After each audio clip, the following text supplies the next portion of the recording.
예, 파인애플 스토리라는 작은 소책자가 있는데 그 책 내용을 오늘 본문과 관련이 있어서 먼저 좀 설명을 드리려고 합니다. 어느 선교사님이 선교지에 가서 선교 사역을 하시다가 파인애플이 먹고 싶었답니다. 근데 그 아프리카에는 그 지역에는 파인애플이 없어서 파인애플 나무를 어렵게 구해다가 원주민들한테 내가 이거 나무를 심는 삭스를 줄 테니까 이걸 받고 나 대신 이 파인애플 나무를 심어 달라고 부탁을 했답니다. 그래서 이제 이 파인애플 나무를 심고 세월이 1년이 지나고 2년이 지나고 한 3년이 돼야 파인애플 열매를 먹을 수 있나 봐요. 한 3년 지나가지고 이제 맛있는 파인애플을 한 3년 동안 기다렸단 말이죠. 그래서 이제 그 파인애플을 이제 익었는 걸 기다리다가 이제 이걸 따서 먹으려고 가봤더니 파인애플이 있었을까요? 없었을까요? 한 개도 없더래요. 이게 어디로 갔는가 수소문을 해보니까 원주민들이 내가 심었으니까 내 거다! 라고 하면서 그걸 다 훔쳐갔더라는 거예요. 선교사님 입장에서는 훔쳐간 거고 자기들 입장에서는 내가 심었으니까 그 동네는 내가 심으면 내 거라는 그런 생각을 가지고 사는 동네라는 거예요. 근데 선교사님 입장에서는 나무 심는 비용을 다 따로 줬으니까 그 내가 씨도 다 가져왔고 임금도 다 줬으니까 당연히 내 거라고 생각했는데 그 사람들은 그렇게 생각하지 않았던 거예요. 내가 심었으니까 내 거다라고 가져갔다는 거예요. 그래서 옥신각신하기를 한 8년을 그렇게 옥신각신을 했대요.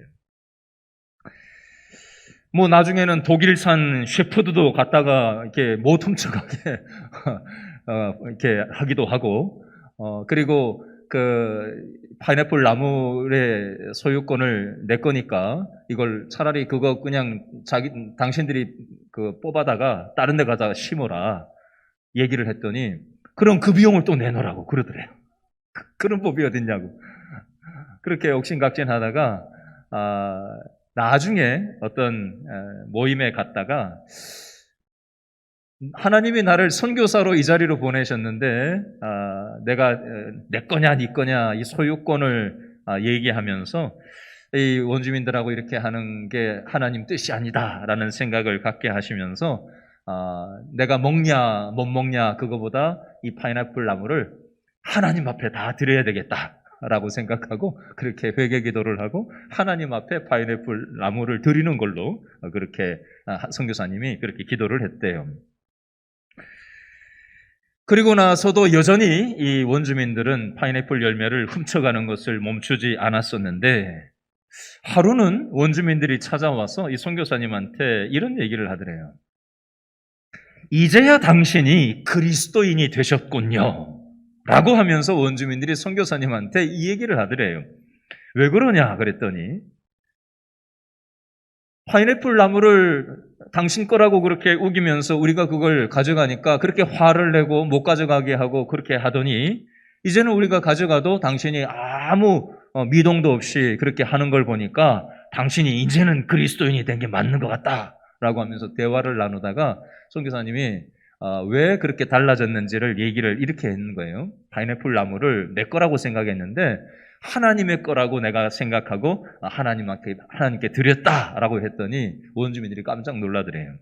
하나님 무서운 줄 알거든요. 그래서 그 이후로는 원주민들이 파인애플을 훔쳐가지 않았다라고 합니다.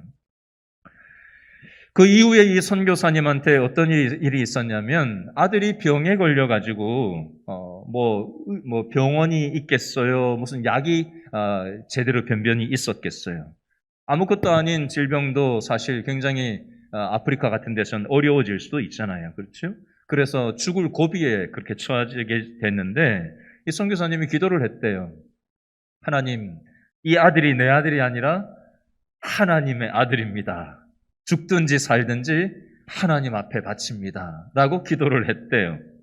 그렇게 하고 난 다음에 얼마 뒤에 병이 싹 낫고 하나님의 은혜를 체험했던 일이 있었다라고 그 책은 소개하고 있고요. 또 하나, 이 선교사님은 성경 번역 선교사로 아프리카에 이제 아프리카 말로 성경이 번역된 게 없을 경우에 그 나라의 말로 성경을 번역해주는 번역 선교사인데 그러면 이 선교사는 대부분의 시간을 성경을 번역하는 데 시간을 써야 되잖아요. 근데 이 선교사님은 뭐 하는 데 시간을 썼는지 아세요?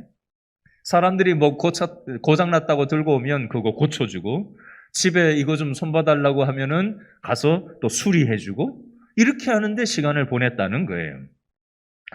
그랬더니 원주민들이 자기들을 도와주는 이 선교사님을 고맙게 여기고 하나님을 믿게 되는 일들이 있었다는 거예요. 여러분, 이 책을 통해서 얘기하고자 하는 핵심은 뭐냐면요, 내 거가 아니라 하나님의 거다라고 생각하는 게 중요하다는 거예요. 그게 자식이 됐든지 내 재능이나 시간이 됐든지 또 어떤 것이 됐든지 간에 하나님의 것이다라고 인정하고 믿음의 태도를 가지고 살아가는 게 중요하다라는 것을 얘기하는 것이 이 파인애플 스토리의 책의 핵심 내용이 되겠습니다.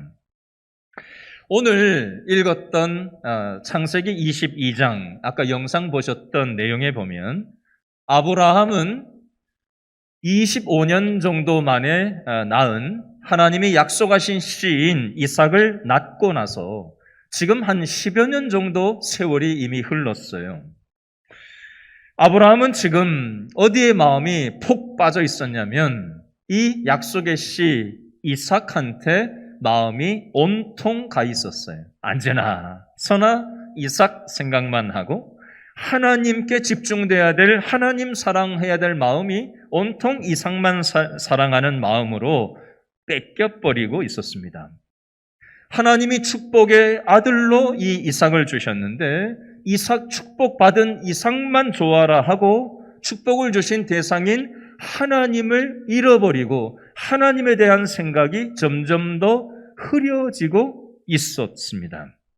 그래서 하나님께서는 이런 아브라함에게 그 아들은 네 것이 아니라 나의 것이다 라는 것을 깨우쳐 주시려고 어떤 면에서 오늘 창세기 22장이 말씀되고 있는 것입니다. 이 큰 그림을 가지고 창세기 22장 1절 말씀을 다시 한번 읽어보겠습니다. 시작. 언제?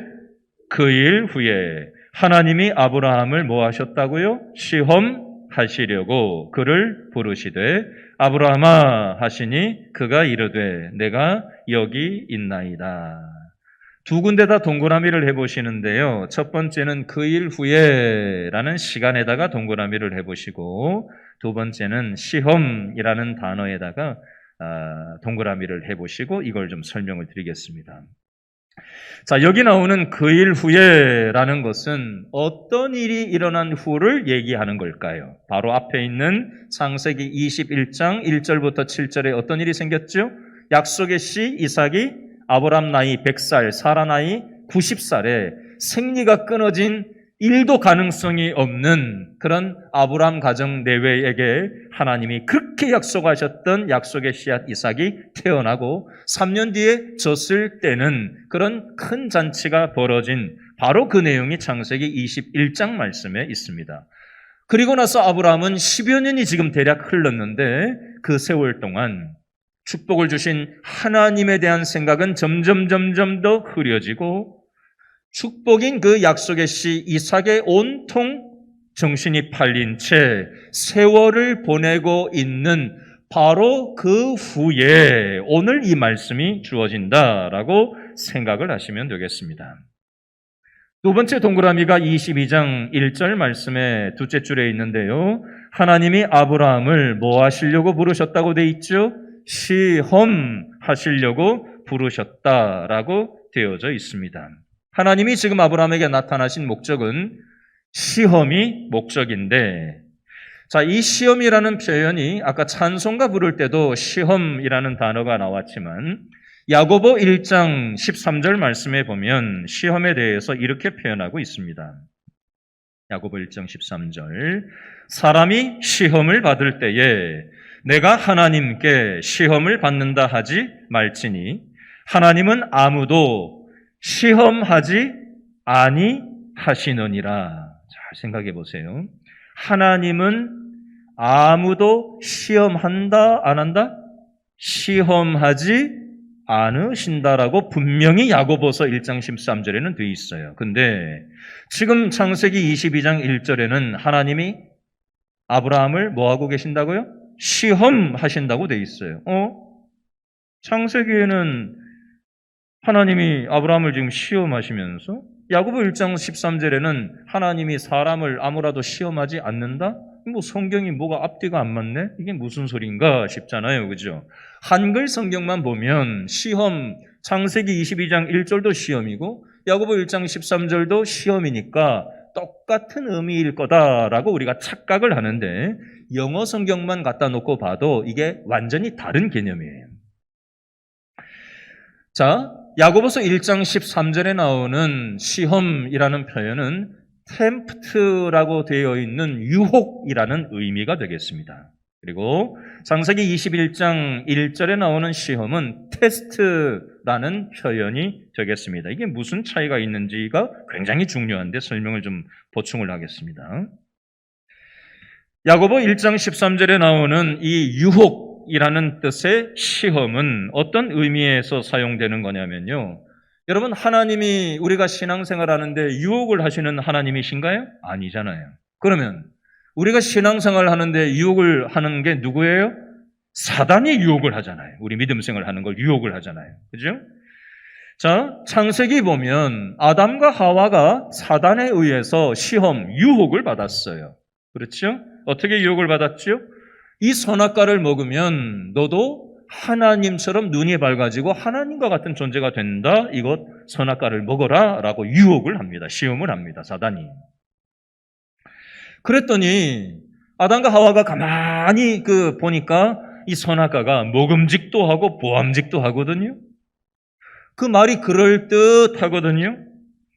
합리적이고 논리적으로 이성적으로 매력적인 말처럼 들리거든요. 그러니까 그 유혹에 홀라당 넘어가 버립니다. 근데 하나님이 주신 창세기 22장 1절에 나오는 이 테스트라는 것은 하나님이 시험하신다라는 이 개념은 이성적이지 않고요. 논리적이지도 않고요. 때로 이해할 수 없는 방식으로 하나님은 우리의 믿음을 시험, 테스트하실 때가 있습니다. 오늘 창세기 22장 2절 말씀해 보니까 하나님이 어떻게 비논리적으로 비합리적으로 이해할 수 없는 방식으로 매력적이지 않은 방식으로 받아들이기 어려운 방식으로 창세기 22장 2절에서 테스트하고 있는지 22장 2절 읽어볼까요? 다 같이 시작. 여호와께서 이르시되 내 아들 내 사랑하는 독자 누구를?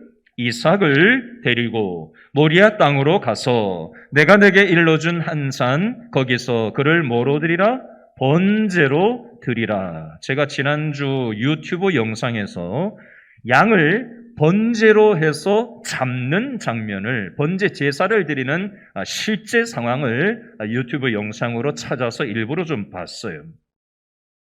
실제 짐승을, 양을 각을 뜨고 목을 따고 두 팔다리를 자르고 네 다리를 자르고 그것을 각을 떠서 그것을 불에 던져놓고 태우는 그 제사 지내는 그대로 그것을 재현한 영상을 끔찍한 영상을 제가 지켜봤습니다.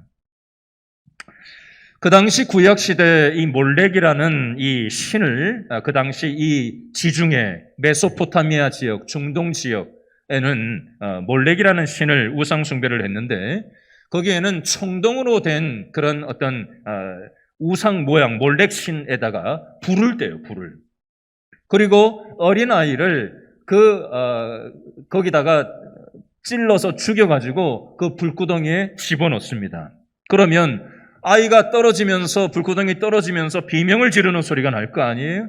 그리고 그 아이의 부모가 막 비명 소리를 지를 거 아니에요? 그 소리가 들리지 않도록 하기 위해서 북을 갖다 놓고 막 쾅쾅쾅쾅 치면서 그 아이의 죽는 비명 소리, 부모의 비명 소리가 들리지 않도록 큰 북을 치면서 엄청나게 그 청동에 불타는 데다가 아이들을 죽이는, 그래서 몰렉신한테 불태워 번제를 드리는 그런 일들이 그 당시 아브람 시대에 있었다라고 지금 고고학 자료가 다 발굴이 되어져 있습니다. 그리고 우리나라에도 또 미국이나 이쪽 남미 쪽, 북미 쪽 지역 할 거 없이 우리나라 고조선 신라 시대만 봐도 순장이라고 해서 큰 대형 무덤에 산 사람을 산채로 묻는 그런 일도 있었고, 용왕신, 바다신을 잠재우기 위해서 파도가 칠 때 사람을 떨어뜨려서 죽이게 하는 그런 일들도 우리나라에서 있었습니다.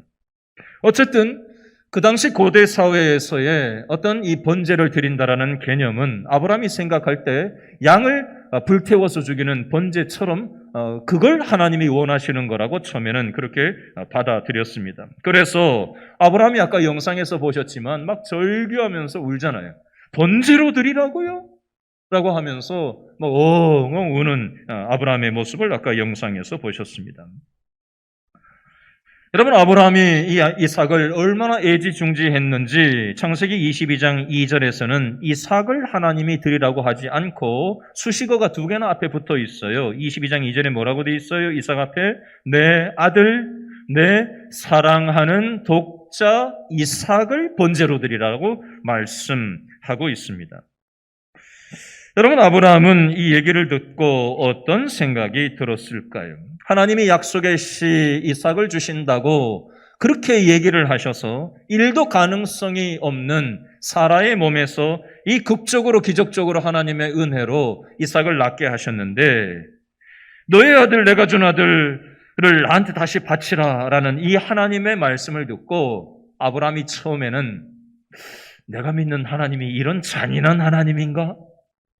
이런 생각을 하지는 않았을까요? 왜 하나님이 줬다가 다시 뺏어가려고 하시지?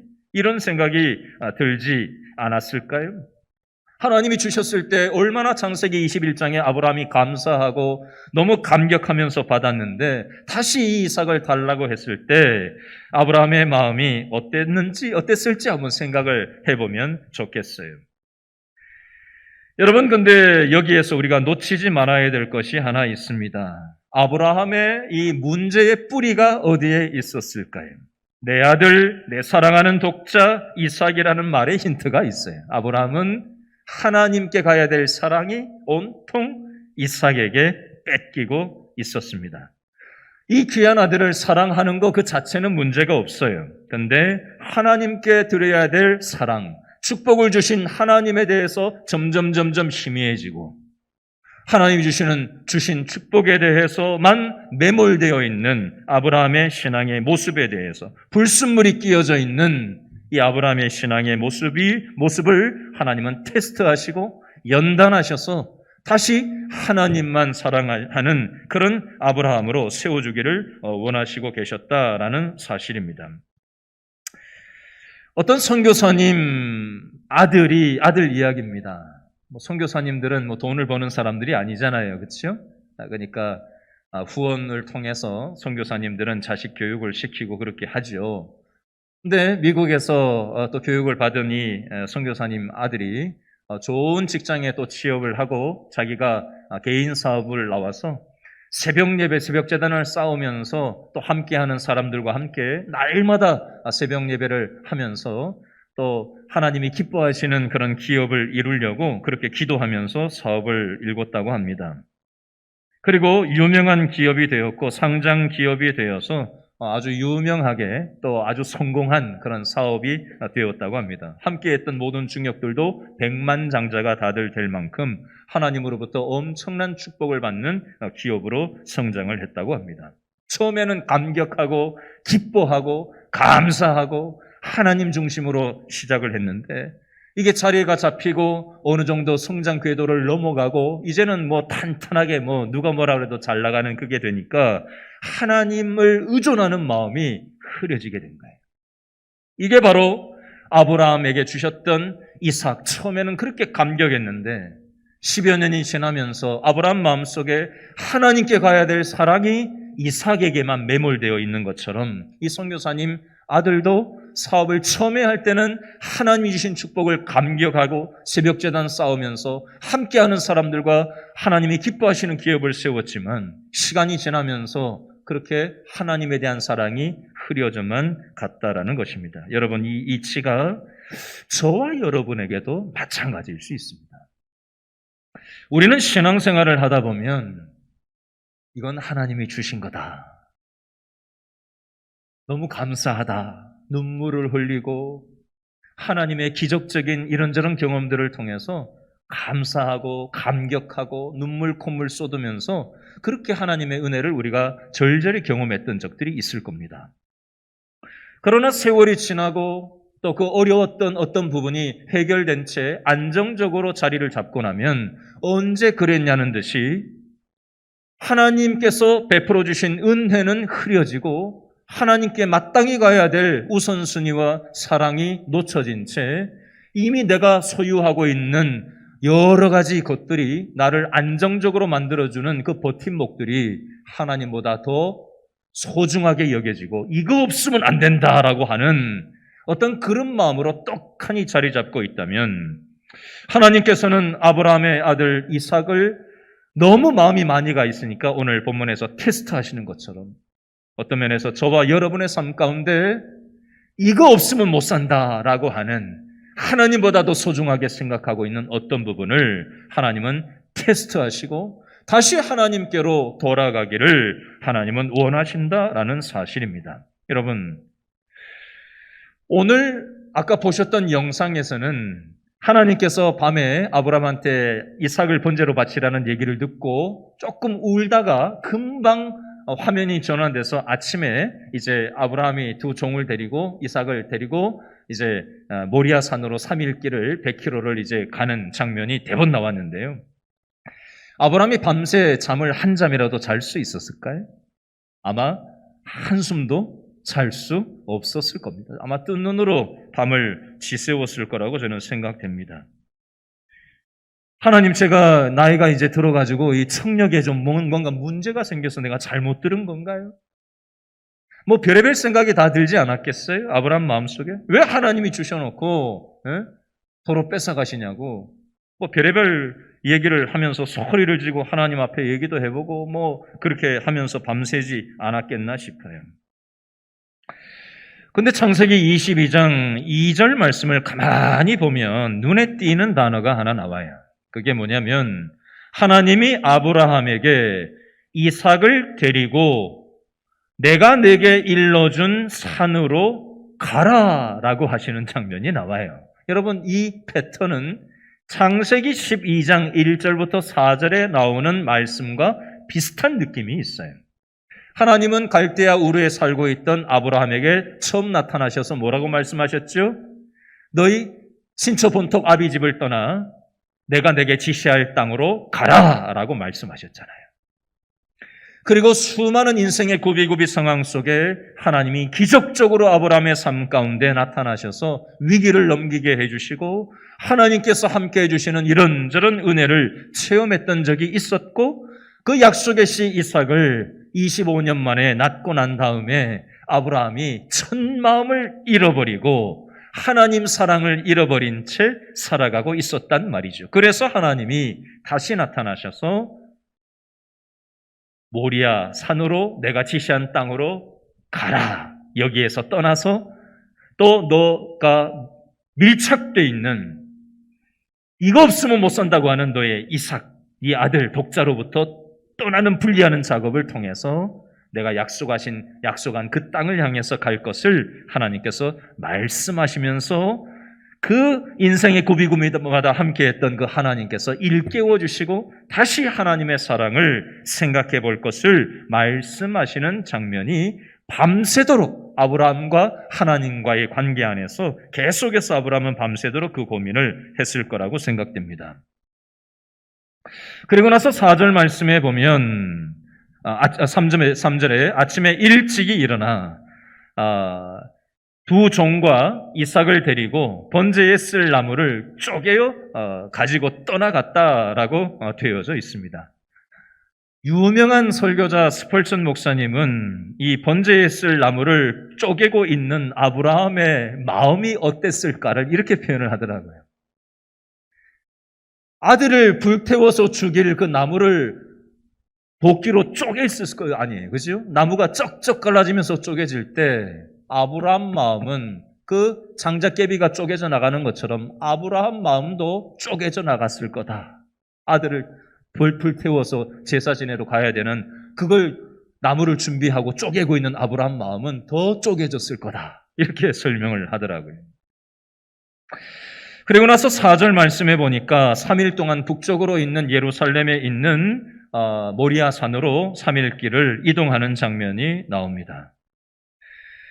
자, 이 3일 동안 아브라함이 아들과 두 종과 어떤 얘기를 했는지는 한마디도 성경에서는 기록하고 있지 않아요. 근데 아브라함은 3일 동안 그 길을 가면서 계속해서 이런저런 생각을 했을 거예요. 창세기 12장부터 창세기 21장까지 거의 한 35년 정도 동안 신앙생활을 하면서 인생의 구비마다 함께 하셨던 하나님의 은혜를 생각하면서 지금은 하나님의 말씀이 논리적이지도 않고 이해할 수도 없고 상식적이지도 않지만 받아들이기 어렵지만 받아들일 수 없었고 상식에 맞지 않는 의학적으로 답이 없는 상황 속에 사라의 몸에서 죽은 몸에서 아이가 낳게 하셨던 하나님이라면 이해할 수는 없지만 하나님의 말씀대로 하면 죽은 아들도 만약에 이 아들을 내가 죽이더라도 번제로 드리더라도 하나님께서 살아나게 하실 거다. 아브라함은 이 마음으로 변하는 시간이 바로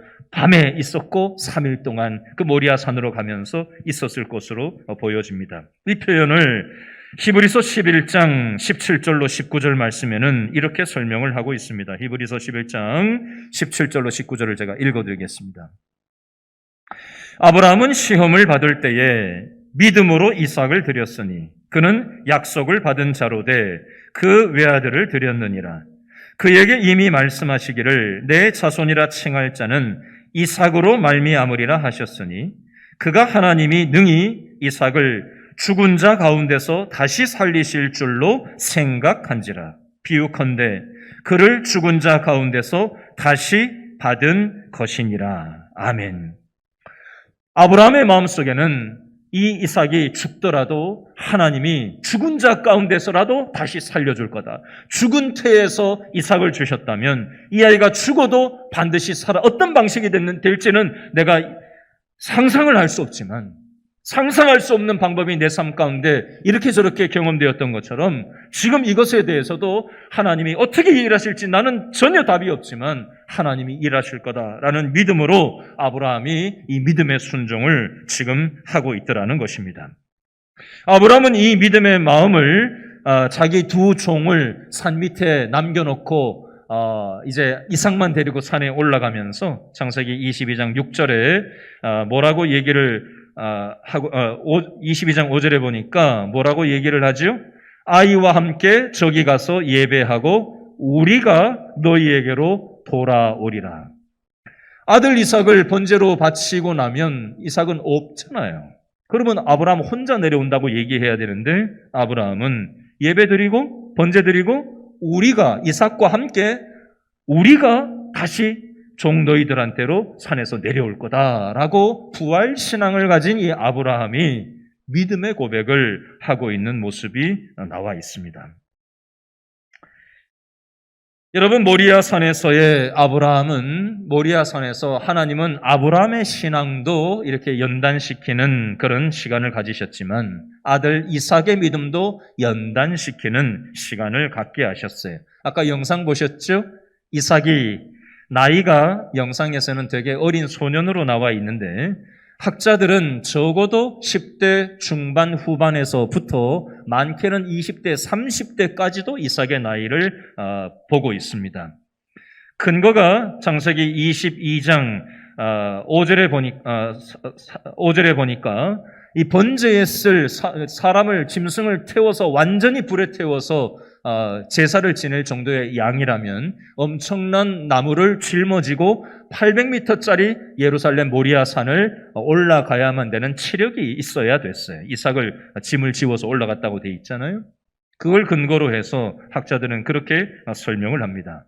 아브라함 나이는 지금 적어도 110몇 살 정도에서 120살 이 정도 때를 왔다 갔다 하는 나이일 수 있습니다. 얼마든지 이삭이 아버지로부터 도망갈 수 있었고 죽음으로부터 피할 수 있었습니다. 아버지가 나이가 들어서 분별력을 잃어버려서 이런 행동을 하는 거라고 생각하고 얼마든지 도망갈 수 있어요. 그러나 이삭은 영상에서 어떻게 표현했지요? 아버지 더 꽉 묶어주세요 라고 아까 영상에서는 표현이 되어 있었습니다.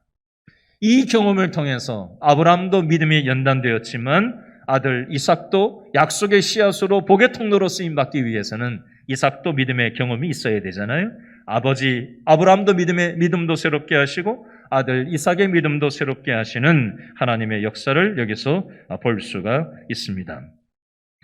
아브라함이 칼을 들어서 이삭의 목을 베려고 할 때 하나님의 사자를 보내셔서 아들을 죽게 하지 말라고 하나님의 사자가 말리는 장면이 나오고 또 순양을 준비하셔서 아들을 이삭을 대신해서 제물로 사용하도록 준비하시는 여호와 일의 하나님의 역사를 여기서 볼 수가 있습니다.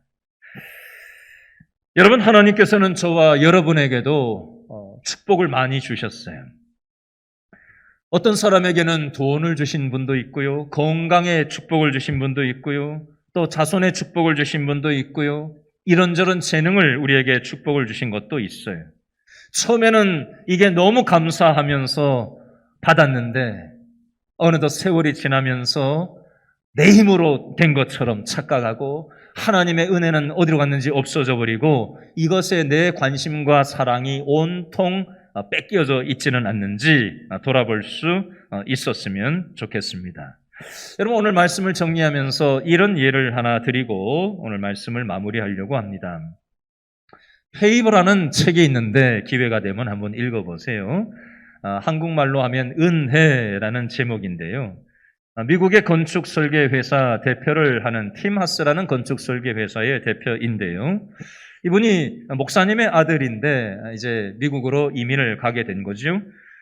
32살 때 건축 설계 회사에서 아주 잘 나가고 있었는데 심장에 문제가 생겨서 심장에 수술을 하고 제세동기를 심장에 설치를 하고 인공심장 박동기를 이제 심장에 달고 살고 있었어요.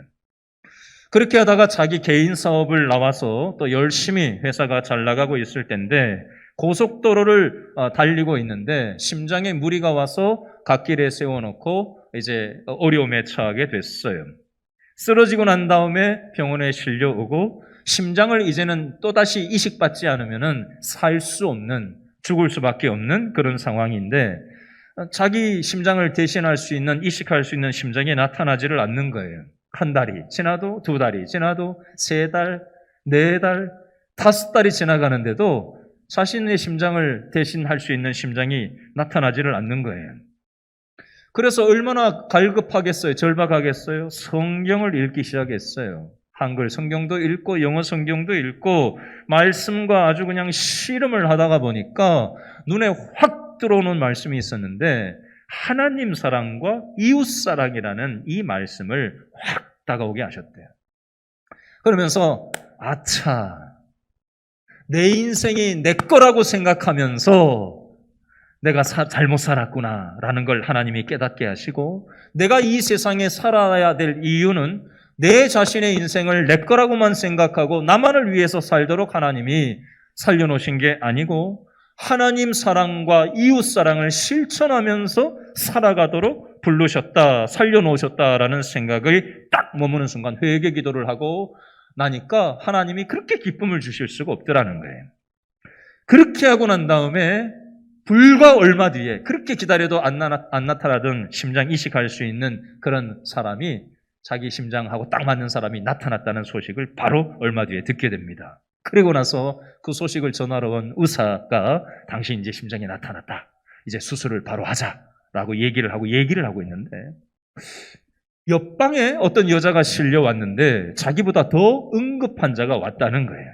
그래서 혹시 그 사람은 며칠이나 더 살 수 있습니까? 그 사람도 심장 이식을 받아야 되는 사람인데 며칠이나 더 살 수 있습니까? 이틀 살 수 있다는 얘기를 하더라는 거예요.